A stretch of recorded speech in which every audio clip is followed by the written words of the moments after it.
So, hello everyone, welcome to our online learning platform SP Lesson Competitive Exam। तो बच्चों हमारी series चल रही है सक्सेस बूस्टर सीरीज, जिसमें हम कंप्लीट कोर्स ऑफ फिजिक्स की बात कर रहे हैं बच्चों। और हमारे करंट इलेक्ट्रिसिटी का आज 7th लेक्चर है बच्चों। इसके पहले हमने बहुत सारे चैप्टर कर चुके हैं, आप प्लेलिस्ट में जाके चेक कर सकते हो। और अगर आप इस चैनल पर नए हैं तो लाइक सब्सक्राइब और शेयर करें, और पुराने हैं तो लाइक और शेयर करना ही है। ओके बच्चों, सो स्टार्ट करते हैं हमारा आज का topic, application of potentiometer. Potentiometer क्या होता है, कैसे काम करता है बच्चों, वर्किंग सिस्टम सब अपन ने पिछले वाले लेक्चर में पढ़ चुके हैं। आज अपन बात कर रहे हैं एप्लीकेशन ऑफ पोटेंशियोमीटर की।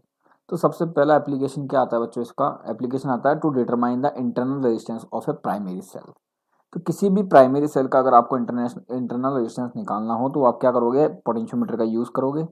अच्छा बच्चों देखो, कल मैंने आपको एक चीज बताई थी, ये क्या होता है बच्चों, प्राइमरी सर्किट होता है जिसमें एक बैटरी जिसका ईएमएफ हमको पता होता है। ये आर इसका इंटरनल रेजिस्टेंस, के जो है वो की है, आर इज रोस्टेट है जिसको आप क्या बोलते हो, variable resistance. Okay, A B जो है पोटेंशियोमीटर वायर है जिसकी रेजिस्टिविटी रो और रेजिस्टेंस कितना दे रखा है आपको, आर है। सेकेंडरी सर्किट में क्या करते हैं बच्चों, देखो कभी भी आप सर्किट बनाते हो या कभी भी सर्किट दिया हुआ होता है तो प्राइमरी सर्किट में कोई चेंज नहीं करते हैं, चेंज किया जाता है सेकेंडरी सर्किट में। तो अगर आपको किसी भी प्राइमरी सेल का इंटरनल रेजिस्टेंस निकालना है तो आपने वो सेल जोड़ा हुआ है जिसका आपको इंटरनल रेजिस्टेंस फाइंड आउट करना है। इसका एक जो पहला एंड तो है वो ए एंड पे जुड़ा होगा, और दूसरा एंड जो होगा गैल्वेनोमीटर के थ्रू जो कि हेल्पिंग से इस वायर के ऊपर चलाते हैं, और आप क्या लेके आते हो, नल पॉइंट लेके आते हो जिसमें गैल्वेनोमीटर में डिफ्लेक्शन कितना आ जाए, जीरो आ जाए। तो सबसे पहले क्या करते हैं, इनिशियली इन सेकेंडरी सर्किट यहाँ पे जो केडेश की लगी हुई है remains open and the balancing length जो आप मेजर करोगे वो कितनी आएगी बच्चों, L1 आएगी। ओके, अगर since cell E is in open circuit तो बच्चों ईएमएफ कितना आएगा, ई इक्वल टू क्या आ जाएगा, X L1। आपको ही पता है जब ओपन सर्किट होता है तो ईएमएफ आता है, and the close circuit will be called potential difference और टर्मिनल पोटेंशियल। नाउ के की डैश इज कॉल्ड, और ये ई जो हो गया बच्चों किस में आ गया, क्लोज सर्किट में आ गया ये। ओके, फिर अगर आप इसको जॉकी को यहाँ पे अगर स्लाइड करोगे तो यहाँ पे आपको एक और बैलेंसिंग लेंथ मिलेगी जो क्या होगी बच्चों, L2। रिपीट इसी मेथड को अगर आप रिपीट करोगे तो वी किसके इक्वल आ जाएगा, XL2 के। Okay, and you we know the formula of internal resistance R equal to E upon V minus one into R dash. और आर का एक फॉर्मूला और आता है, इस ई की वैल्यू पुट कर दिया आपने और वी की वैल्यू पुट कर दोगे तो फॉर्मूला जो होगा वो क्या बन जाएगा बच्चा party, L1 minus L2 divided by L2 into R dash. Okay, where R dash is the external resistance. फिर बात करते हैं बच्चों comparison of EMF of two cells. तो जब दो सेल्स के ईएमएफ को आपको कंपेयर करना हो तब भी आप पोटेंशियोमीटर का यूज कर सकते हो। अब इसमें क्या है बच्चों, let L1 and L2 be the balancing length with the cells E1 and E2। तो आपने दो सेल लगा दी बच्चों E1 एंड E2, एक बार 1 से कनेक्ट करोगे एक बार 2 से कनेक्ट करोगे तो आपके पास जो बैलेंसिंग लेंथ आएगी वो कितनी आएगी, L1 और L2। तो आप देखोगे कि इसके रेस्पेक्ट में देखोगे तो E1 किसके इक्वल आ जाएगा, जैसा भी आपने पहले किया XL1 के, और E2 के रेस्पेक्ट में करोगे तो कितना आ जाएगा, XL2। अगर आप दोनों का रेशो लोगे तो कितना आ जाएगा बच्चों, E1 by E2 which is equal to L1 by L2। इसमें कोई दिक्कत नहीं है। ओके, दूसरा कंसेप्ट क्या आता है बच्चों जो नीट में सबसे ज़्यादा पूछा जाता है, ये नीट सेकंड 2016 में भी आया हुआ है, ये वाला कंसेप्ट, ये वाला कि अगर E1 जो है वो E2 से ज़्यादा है और दोनों सीरीज में कनेक्टेड हैं। Okay, if balancing length is L1 when cell assist each other and is L2 when they oppose each other. Okay, जब दोनों इस तरह से जुड़े हुए हैं तब बैलेंसिंग लेंथ L1 है, और दोनों एक दूसरे को जब अपोज कर रहे हैं तो बैलेंसिंग लेंथ L2 है। आपको पूछेगा कि या तो E1 E2 का रेशो पूछेगा या L1 L2 का रेशो पूछेगा। तो बच्चों यहाँ से देख सकते हो आप कि ये मैंने सेल्स का सीरीज कॉम्बिनेशन पढ़ाया था तब भी बताया था कि अगर दोनों के अपोजिट टर्मिनल हों एक दूसरे की तरफ, यहाँ पे देखो पॉजिटिव है इसका एंड नेगेटिव है ये वाला, तो दोनों ऐड हो जाते हैं। और अगर सेम हो, देखो यहाँ पे पॉजिटिव है यहाँ पे भी पॉजिटिव है, तो दोनों माइनस हो जाते हैं। तो E1 plus E2 divided by E1 minus E2 निकालोगे इन दोनों इक्वेशन से कितना आएगा, L1 बाई L2। इसी तरह से आप E1 बाई E2 भी निकाल सकते हो, L1 plus L2 divided by L1 minus L2 से। ओके, तो एक यूज ये हुआ किसका, पोटेंशियोमीटर का, कि comparison of EMF of two cells. फिर आता बच्चों कंपैरिजन ऑफ रेजिस्टेंस, ये AIPMT मींस में आएगा बच्चों diagram as it is. Okay, आप देख सकते हो 2010 का पेपर होगा आई थिंक मेरे हिसाब से। कि लेट द बैलेंसिंग लेंथ, अच्छा कंपैरिजन ऑफ रेजिस्टेंस कैसे करोगे, let the balancing length for the resistance R1 where X और वाई कनेक्टेड करोगे तो बच्चों ये R1 कनेक्ट होगा, और वाई और जेड कनेक्ट करोगे तो R1 प्लस R2 दोनों कनेक्ट हो जाएंगे। तो जब केवल एक्स और वाई कनेक्ट करोगे तो आई R1 किसके इक्वल हो जाएगा बच्चों, एक्स L1 के। और जब आप इस y को इस z से कनेक्ट करोगे तो ये R1 प्लस R2 सीरीज में आ गया, तो I into R1 plus R2 किसके इक्वल आ जाएगा, एक्स L2 के। आप दोनों का रेशो निकालोगे कितना आएगा बच्चा party, R2 by R1 which is equal to L2 minus L1 divided by L1। Okay, इससे आप स्मॉल रेजिस्टेंस की वैल्यू भी निकाल सकते हो। फिर आता है बच्चों कैलिब्रेशन ऑफ अमीटर, इसके लिए भी आपके लिए पोटेंशियोमीटर काम आता है। कैलिब्रेशन का मतलब क्या है पहले तो वो समझो, checking the correctness of ammeter reading with the help of potentiometer is called calibration of ammeter। Okay, so इस प्रोसेस में करते क्या है बच्चों, in this process of calibration of an ammeter the current flowing in a circuit is measured by an ammeter and the same current is also measured with the help of potentiometer। दोनों से major कर ली, फिर क्या करोगे बच्चों, compare करोगे दोनों values को, by comparing both the values the error in ammeter reading are determined. Okay, सबसे पहले उस रीडिंग को आप अमीटर से मेज़र करोगे, फिर उसी रीडिंग को आप पोटेंशियोमीटर से मेज़र करोगे, और दोनों को कंपेयर करके दोनों में क्या निकाल लोगे बच्चों, एरर निकाल लोगे। ओके, फिर फिर आता है बच्चों for the calibration of an ammeter, बच्चों ये चीज़ सबसे ज़्यादा इंपॉर्टेंट है। 1 ohm standard resistance coil is specially used. 1 ohm किस लिए यूज़ करते हैं वो भी बताऊंगा। In the secondary circuit of the potentiometer, देखो बच्चों यहाँ पे 1 ओम का स्टैंडर्ड रेजिस्टेंस यूज़ किया गया है, स्टैंडर्ड रेजिस्टेंस की कॉइल यूज़ की गई है। इसका एक रीज़न है, क्योंकि अगर जब आप रेजिस्टेंस 1 ओम लगा दोगे बच्चों तो V equal to I R लिखूंगा, तो आर की जगह अगर 1 ओम रख दूंगा तो V और I क्या हो जाएंगे, इक्वल आ जाएंगे। Okay, so because the potential difference across 1 ohm is equal to the current flowing through it. तो अगर आप पोटेंशियल डिफरेंस नापो या करंट नापो, बात एक ही आ जाएगी। Okay, if the balancing length for the EMF E naught is L naught, तो आप क्या लिखोगे, E naught which is equal to X L naught. तो एक्स किसकी इक्वल आ जाएगा बच्चों, E naught divided by L naught which is called process of standardization, जो कि मैंने आपको पहले पढ़ा रखा है पिछले वाले लेक्चर में। Let I dash to the current flowing through the 1 ohm resistance giving the potential difference कितना रहेगी बच्चों, V dash equal to I into 1 which is equal to X L 1। अब एक बार आपने अमीटर से मेजर कर लिया, एक बार आपने पोटेंशियोमीटर से मेजर कर लिया, दोनों को आप माइनस कर दो बच्चों, ये आई माइनस आई डैश हो जाएगा। आई माइनस आई डैश को जब आप क्या लिख सकते हो बच्चों, एक्स एल 1, एक्स की जगह आप क्या लिख सकते हो, E naught by L naught. तो फॉर्मूला आ जाएगा एरर का, डेल्टा आई, वो आ जाएगा I minus E naught by L naught into L 1। Okay, इस तरह से आप कैलिब्रेशन ऑफ वोल्टमीटर भी कर सकते हो। Calibration of voltmeter same process है बच्चों, क्योंकि प्रैक्टिकल वोल्टमीटर कभी आइडियल नहीं होते, और आइडियल जो वोल्टमीटर होता है वो पोटेंशियोमीटर होता है, बिकॉज इसका रेजिस्टेंस इनफाइनाइट होता है। ये बैलेंसिंग सिचुएशन में या नल पॉइंट की सिचुएशन में ये किस सर्किट से करंट नहीं लेता। ओके, तो आप क्या करोगे, पहले एक रीडिंग को नापोगे आप पोटेंशियल डिफरेंस को, किससे, वोल्टमीटर से। फिर उसी रीडिंग को आप किससे नापोगे, वोल्ट से, पोटेंशियोमीटर से। तो इन दोनों के बीच में आप एरर इजीली फाइंड आउट कर सकते हो, जैसा कि अभी अपन ने अमीटर से किया था। ओके, तो if L note is the balancing length for E note, जैसा कि अभी अपन निकाला था स्टैंडर्डाइजेशन, व्हेन 1 एंड 2 कनेक्ट करोगे बच्चों तो ये ई नोट से कनेक्ट हो जाएगा। ओके, सो एक्चुअली ये कौन सी की है बच्चों, ये है बाई डायरेक्शनल की। ओके, सो एक्स किसके इक्वल आ जाएगा, E naught divided by L naught. For the balancing length L1 unknown potential difference जो बच्चों V है, आपने 2 और 3 को कनेक्ट कर दिया, 2 और 3 को क्लोज कर दिया, तो V डैश किसकी इक्वल आ जाएगा, एक्स L1। एक्स की जगह आप क्या रख दोगे, E naught by L naught into L1, जैसा कि आपने पहले किया था, और फिर आप डेल्टा V निकाल लोगे। Okay, so if the voltmeter reading is V then the error will be V minus V dash which is called delta V, which may be positive भी हो सकता है बच्चों, नेगेटिव भी, और जीरो भी हो सकता है। ओके, तो ये अपन ने एप्लीकेशन ऑफ पोटेंशियोमीटर पढ़ लिए सारे के सारे। फिर बात करते हैं इनके बेस पर कुछ क्वेश्चंस बच्चों, जैसे in a potentiometer experiment the balancing length with the cell is 560 centimetre. Okay, ये बैलेंसिंग लेंथ रखी है आपको L1। जब 10 ओम का एक्सटर्नल रेजिस्टेंस आप कनेक्ट कर देते हो पैरेलल में, तो बैलेंसिंग लेंथ कितनी हो जाती है बच्चों, 60 सेंटीमीटर। आपको इंटरनल रेजिस्टेंस निकालना है, तो पहली बैलेंसिंग लेंथ थी 560 सेंटीमीटर, फिर चेंज कितना आया बैलेंसिंग लेंथ में बच्चों, 60 सेंटीमीटर। तो दूसरी कौन सी होगी बच्चों, 500 सेंटीमीटर। तो आप फिर इजीली निकाल सकते हो इस फॉर्मूले से, कैपिटल आर वो small R equal to capital R L1/L2-1, या L1 minus L2 divided by L2, एक ही बात है। इनकी वैल्यू पुट करोगे आपके पास आंसर कितना आ जाएगा बच्चों, 6/5 या 1.2 ओम।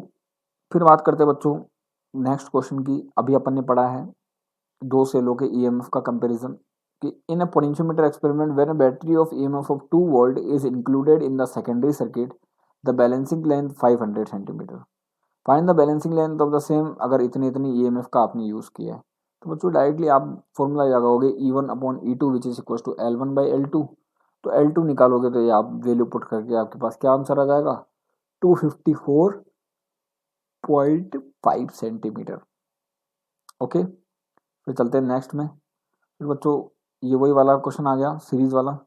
इन a potentiometer two cell of EMF E1 and E2 are used in series, balancing length 580 centimetre of the wire. अगर पोलरिटी रिवर्स कर दोगे तो कितनी आ जाएगी, 29 सेंटीमीटर। E1/E2 निकालना है। तो E1/E2 का भी बताया था किसके बराबर होता है, किसके इक्वल होता है, L1+L2 divide by L1-L2। Answer आ जाएगा 3/1 या 3:1, ऑप्शन नंबर सी। फिर बच्चों पोटेंशियोमीटर से अगला सवाल क्या है, a potentiometer having the potential gradient of 2 millivolt पर सेंटीमीटर। मिलीवोल्ट दिया बच्चों तो 10⁻³ से मल्टीप्लाई करके पहले वोल्ट में कन्वर्ट करोगे और नीचे 10⁻² रखोगे बिकॉज फिर ये मीटर में कन्वर्ट हो जाएगा। ये आपको दे रखा है पोटेंशियल ग्रेडियंट। तो difference the potential across the resistance of, ये रेजिस्टेंस दे रखा है आपको 10 ओम। लेंथ दे रखी है 50 centimetre of the potentiometer wire which is required to get the null point. Okay, इसका मतलब आपको एल दे रखा है, वो कितना दे रखा है 50 सेंटीमीटर। करंट बताना है 10 ओम के रजिस्टर से। तो आई आर जो होगा बच्चों किसके इक्वल आ जाएगा, एक्सएल के, because V equal to XL आता है, एक्स इक्वल टू V/L आता है पोटेंशियल ग्रेडियंट। तो इसकी वैल्यू पुट करोगे बच्चों आपके पास आई कितना आ जाएगा, 10 × 10⁻³ मतलब 10 मिली एम्पियर। ओके, फिर बात करते हैं नेक्स्ट क्वेश्चन की। The length of a wire of A potentiometer is 100 centimetre. ये लेंथ दे रखी है आपको। एंड ये ट्रिपली 2003 में आया हुआ बच्चों सवाल। And the EMF of its standard cell is E volt. E capital है बच्चों। It is employed to measure the EMF of a battery whose internal resistance 0.5 ohm if the balance point जो है वो 30 सेंटीमीटर पे मिले from the positive end, मतलब point A से of the battery is. Okay, अब आपको क्या निकालना है बच्चों, वी निकालना है। ओके, तो पोटेंशियोमीटर का प्रिंसिपल क्या बोलता है, वी जो होता है वो डायरेक्टली प्रोपोर्शनल होता है एल के। तो V/E लिखूंगा तो V पर तो है L और E पर है कैपिटल L। जहाँ V क्या है बच्चों, EMF ऑफ बैटरी, और कैपिटल E क्या है, EMF of standard cells, where L is the length of the potentiometer wire. तो यहाँ से V निकालोगे तो E small l divided by capital L आ जाएगा। ओके, L की वैल्यू दे रखी है आपको 30 और कैपिटल L जो है वो कितना दे रखा है आपको 100। तो ये आपके पास कौन सा ऑप्शन आ जाएगा बच्चों, ऑप्शन नंबर E। फिर आता है resistance of 100 centimetre long potentiometer wire is 10 ohm. It is connected to a battery जो दे रखा है आपको 2 वोल्ट, और रेजिस्टेंस दे रखा है कैपिटल आर जो सीरीज में है बच्चों। सोर्स दे रखा है 10 मिली वोल्ट का, और जो नल पॉइंट है वो दे रखा है आपको 40 सेंटीमीटर पे। एक्सटर्नल रेजिस्टेंस निकालना है आर। डायरेक्ट फॉर्मूला यूज करोगे बच्चों, ई किसके इक्वल आता है, E divided by are plus, ये कल पढ़ाया था मैंने जब आपको पोटेंशियल ग्रेडियंट पढ़ा रहा था, R/E/L निकालते थे अपन। यहाँ पे एल से आपने और मल्टीप्लाई कर दिया, डायरेक्टली ई आ जाएगा बच्चों आपके पास।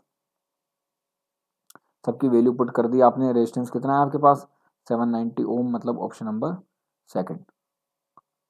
फिर बात करते हैं बच्चों नेक्स्ट क्वेश्चन की। वही वाला सवाल है इंटरनल रेजिस्टेंस का। 150 सेंटीमीटर है, 2 ओम है। ओके, और 100 सेंटीमीटर तो इंटरनल रेजिस्टेंस निकालना है आपको। तो ये R small R equal to capital R L1/L2-1 value put करोगे आपके पास क्या आ जाएगा बच्चों, 1 ओम। ओके, फिर अभी जो पहले फॉर्मूला यूज़ किया था ये वाला, वापस इसी फॉर्मूले पे दूसरा सवाल दूसरे टाइप का। ये पोटेंशियोमीटर वायर ए बी जो है उसका 5 ओम है, लेंथ कितनी दे रखी है 10 मीटर। बैलेंसिंग लेंथ AM बतानी है आपको 0.4 वोल्ट। ओके, ये 0.4 दे रखा है आपको L निकालना है बच्चों, इसमें पहले R निकालना था। इन सब की वैल्यू पुट कर दोगे तो आपका आंसर आ जाएगा बच्चों, L इक्वल टू किसके इक्वल आ जाएगा, 8 मीटर के। चलते हैं नेक्स्ट पे। फिर वापस वही सवाल है बच्चों। In potentiometer experiment with a cell length दे रखी 240 सेंटीमीटर, जब 2 ओम रेजिस्टेंस यूज करोगे तो 120 हो जाता है। इंटरनल रेजिस्टेंस बताना है, वैल्यू पुट करोगे L1 और L2 की 240 और 120, वो किसके इक्वल आ जाएगा बच्चा पार्टी? 2 ओम के इक्वल आ जाएगा, मतलब ऑप्शन नंबर बी। फिर आता है बच्चों नेक्स्ट कंसेप्ट कि with a potentiometer null point were obtained at 140 centimetre and 180 centimetre with cells, और ईएमएफ कितना दे रखा है 1.1 वोल्ट और अननोन का दे रखा है x वोल्ट। ओके, अब आपको पता है कि from the theory of potentiometer E जो होता है वो वी बाई एल के इक्वल होता है बच्चों, where E is the constant, जिसको आप वोल्टेज ग्रेडियंट या पोटेंशियल ग्रेडियंट बोलते हो। सो वी जो हो गया वो किसके प्रोपोर्शनल हो गया? एल के। तो V one upon L one which is equal to V two by L two हो जाएगा। वैल्यू पुट करोगे वी कितना आ जाएगा 1.41 वोल्ट। ओके, फिर बात करते हैं बच्चों अपन जूल हीटिंग लॉ की। तो जूल हीटिंग लॉ क्या बोलता है? When some potential difference capital V is applied across a resistance R, then the work done by the electric field on a charge Q, तो वो किसके इक्वल आएगा बच्चों? In time T W equal to Q V, Q को लिख दिया आपने I T और आई को लिख दिया आपने वी को लिख दिया आई आर। तो ये किसके ये फॉर्मूले बन गए, और आई को वी बाई आर भी लिख सकते हो, ये चारों फॉर्मूले बना सकते हो। Okay, so this work is appear as the thermal energy in the resistor बच्चों, ये आपको याद रखना है। और हीट प्रोड्यूस कितना होगा उस रेजिस्टेंस आर में? डब्ल्यू बाई जे के। ओके, तो डब्ल्यू जे की जो होता है बच्चों इसकी वैल्यू होती है 4.2। डब्ल्यू के सारे फॉर्मूले आपने पुट कर दिए, V I T I square R T या V square R by T. जो आंसर आएगा आपका किस में आएगा बच्चों? कैलोरी में। इसको बोलते हैं जूल हीटिंग लॉ। फिर आता बच्चों electrical power. The rate at which electrical energy is dissipated into the other form of the energy is called electrical power. P जो होता है बच्चों डब्ल्यू बाई टी के इक्वल होता है। डब्ल्यू के सारे फॉर्मूले रख दोगे, उसमें टी कैंसिल आउट हो जाएगा, बाकी सारे फॉर्मूले ऐसे रह जाएंगे, V I I square R या V square by R. Unit जो होता है बच्चों जूल पर सेकंड होता है, जिसको आप क्या बोलते हो? वाट बोलते हो। ऐसा यूनिट क्या होगा बच्चों? ऐसा यूनिट होगा किलोवाट, मेगावाट और हॉर्स पावर। एक हॉर्स पावर जो होता है 746 वाट के इक्वल होता है। फिर आती है बच्चों rated value on electrical appliances, जैसे बल्ब लाए बच्चों, हीटर, गीजर, उन पे सब पे वाटेज और वोल्टेज लिखा हुआ आता है ना, प्रिंटेड, उनको बोलते हैं बच्चों रेटेड वैल्यू।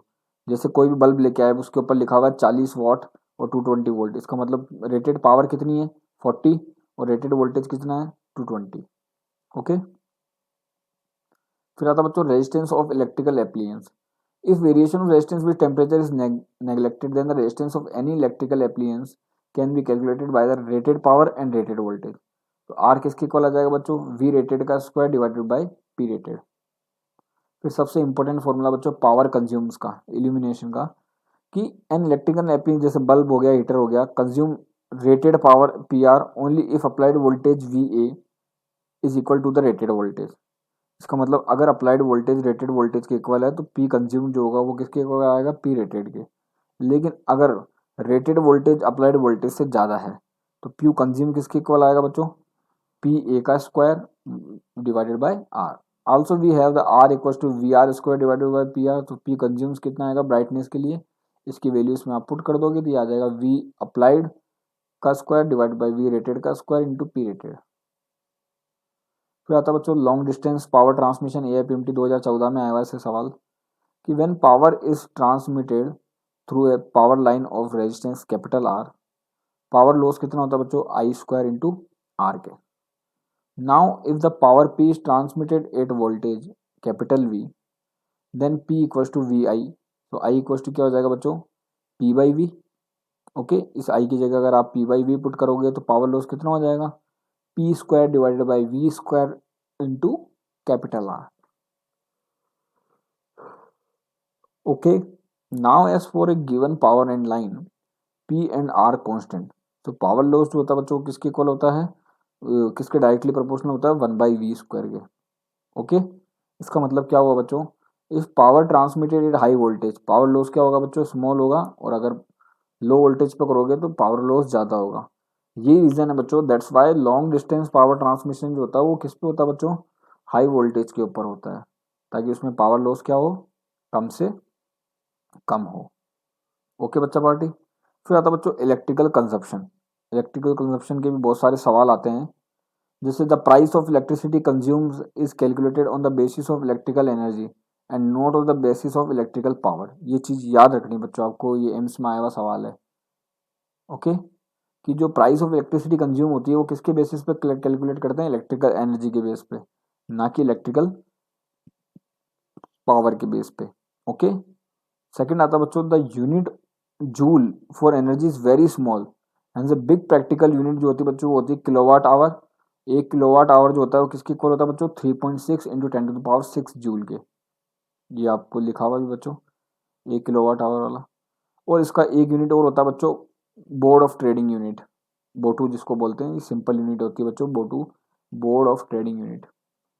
तो 1 किलोवाट आवर और 1 यूनिट जो होता है quantity of electrical energy which is dissipated in 1 hour in an electrical circuit.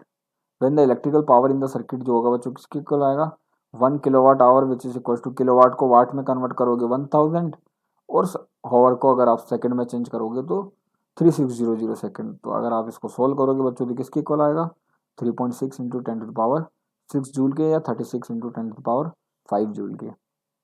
Important formula to calculate the number of consume unit, जो किसके इक्वल आता है बच्चों, total watt into total hour divided by 1000। ये आपको याद रखना है बच्चों। ओके। सो आज के लिए बच्चों इतना ही। कल हम पढ़ेंगे bulb combination and question of heater etcetera. So बच्चों कल लास्ट लेक्चर रहेगा। So please stay tune and support, like subscribe और शेयर करना है बच्चा पार्टी। Thank you.